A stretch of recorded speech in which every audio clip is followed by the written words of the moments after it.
Hello, how are you? Has it ever happened to you that you walk into your house and forget where you just put the key that was in your hand? Or maybe you think, I'm going to tell my friend this when I see him. But when you meet him, you don't remember anymore because he starts talking about something else and you forget what you were going to say. More and more, people are forgetting other people's names. They don't remember where they know someone from or what they were going to do when they entered a place.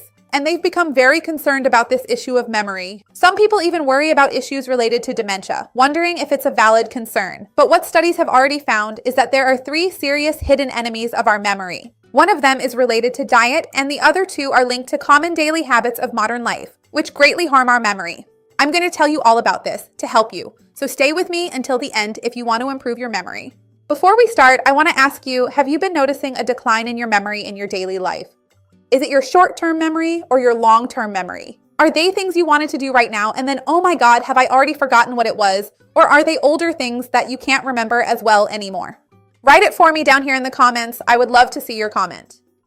If you can, go ahead and like the video. That's super important to me. And if you know someone who is struggling with their memory, who wants to improve their memory, share this video. Let's expand our chain of kindness. That's what I want here with the channel. When we think about memory, many people don't know this, but there is a specific area in our brain, which is the hippocampus, that is closely related to memory registration. It's our center for recording and accumulating memories, all the new information we learn throughout the day. A name, an address, a conversation with someone, something you studied and want to remember, all of that first passes through this structure before being consolidated as a long-term memory in other regions of the brain. But there's a fundamental detail because memory is not recorded automatically. For information to be stored, our brain needs both the information itself and enough attention to it in order to create connections between neurons that we know as synapses, right? So, these connections are the biological, cerebral, and structural basis of our memory. The stronger the connection, the higher the probability that we will remember that information in the future. The problem is that these connections only form when the brain is able to maintain focus on that information for a sufficient amount of time. So, there are some structural problems nowadays, right, in people's routines that can be harmful. I'm going to start by talking about a problem that is closely related to this. Then, I'll talk to you about dietary problems, and lastly, another issue that has become an epidemic nowadays, which is people not being able to do things the right way, and that greatly harms our brain. The first enemy that more and more scientific studies are pointing to as worsening our memory is the fragmentation of our attention. You'll understand as soon as I explain it to you. About cell phone notifications, short videos, messages. An email comes in, then another video, someone calls you, sends a WhatsApp message, and you end up with that fragmented attention. People expect that they'll be able to do several things at the same time, right? You turn on the TV, there's music playing, you're working, a message comes in. So we think that the brain can be multitasking and that this is a good thing, like I can do 1,000 things at once.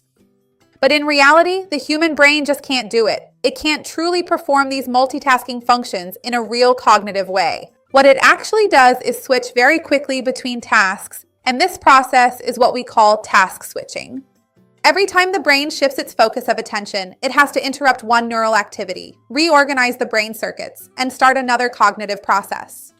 So, this constant cycle of switching focus consumes metabolic energy, disrupts memory consolidation, that synapse I mentioned, which is important for you to maintain in order to structure your memory. So, in other words, the information reaches the hippocampus, that area of the brain, but it can't stay there long enough to be registered in a stable way. Because of this, it can reduce the depth with which we are able to process our information. That's why sometimes people say, I have to hang the laundry, I'm working, and I remember, I have to hang the laundry, I washed it, I have to put it on the clothesline. The person goes into the kitchen, sees a glass, and starts washing that glass. A notification pops up and they go do something else. When they realize it, they're doing a third thing and forget about the laundry. So people really end up with this fragmentation in their daily lives and can't remember what they were going to do, prioritize what is important. Another issue that is really making this fragmentation worse nowadays is the dopamine stimulation people get from spending too much time on screens. We know that dopamine is a neurotransmitter related to pleasure, related to motivation, and the more we keep watching short videos, curious news, worrying news, in short, quick pieces of content that keep getting sent to you. All of this increases dopamine release in the brain, which can make it harder to focus because you end up constantly chasing those immediate rewards and constant stimulation. It's good for the brain to receive this dopamine stimulus, so we end up getting addicted to these little stimuli. What we can do is, to try to improve this, is to try to focus on activities that aren't necessarily related to screen use or very direct, very fast information.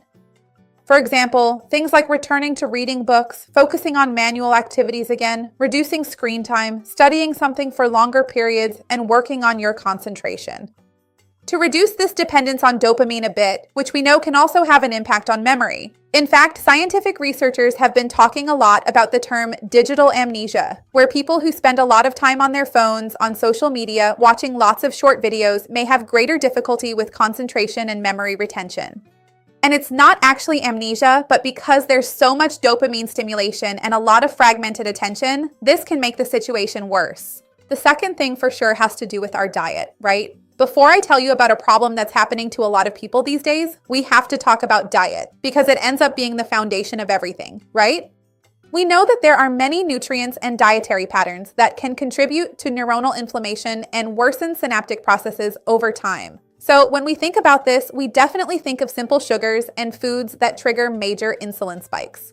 White flour, white bread, white pasta, because they increase glycation in the brain, which is when that sugar, in quotes, caramelizes the brain's proteins, making communication between cells, between the neurons themselves, more difficult. So it's very problematic when we base our diet on simple sugars, white bread, white pasta, because this can indeed harm proper brain function. Another issue is the lack of variety and nutritional quality. We know there are nutrients that support brain health. For example, vitamin B12. It's closely related to the formation of the myelin sheath, which covers our neurons. So, when we have a low intake of vitamin B12, our memory becomes weaker, we experience confusion, and have difficulty concentrating. Omega-3 itself is a type of fat that should be consumed more because we know it improves brain health. Low levels of it are associated with poorer memory and increased brain inflammation. So the type of food we eat and the nutrients we consume on a daily basis can also impact brain health. Another very important detail to remember is certain micronutrients and vitamins, such as magnesium, which, when present in low concentrations in our diet, can worsen concentration, memory, stress, sleep. We know that magnesium is involved in more than 100 biochemical reactions. And when we also consume too little magnesium, this can increase anxiety and worsen our sleep. So remember this because it's very important for you. Still talking about nutrients, we need to mention two others that are fundamental. One of them is iron, which, when we are unable to consume it in the most effective form, when there is a deficiency in our body, we know that iron is closely related to the production of hemoglobin, which carries oxygen. And when we have little iron circulating, we can experience mental fatigue and difficulty concentrating. This happens more often in women who menstruate and lose blood monthly. Another nutrient that's also worth mentioning because of how important it is for brain health is vitamin D. When we have low concentrations of it, we can experience greater cellular inflammation and dysfunction. And this may also negatively affect brain cells and their function, which we know are closely related to cognitive abilities such as memory and concentration. And we also know that this lack of vitamin D, this deficiency of vitamin D in our body, can increase brain inflammation in more severe cases. So it's important to remember that a balanced, varied, and nutritious diet without so many ultra-processed foods but focused on fresh, natural foods will definitely help your brain. Another very serious problem, which is becoming increasingly common, is the lack of good quality sleep. Many people underestimate the role of sleep, but it is during deep sleep that an essential process for the consolidation of our memory takes place.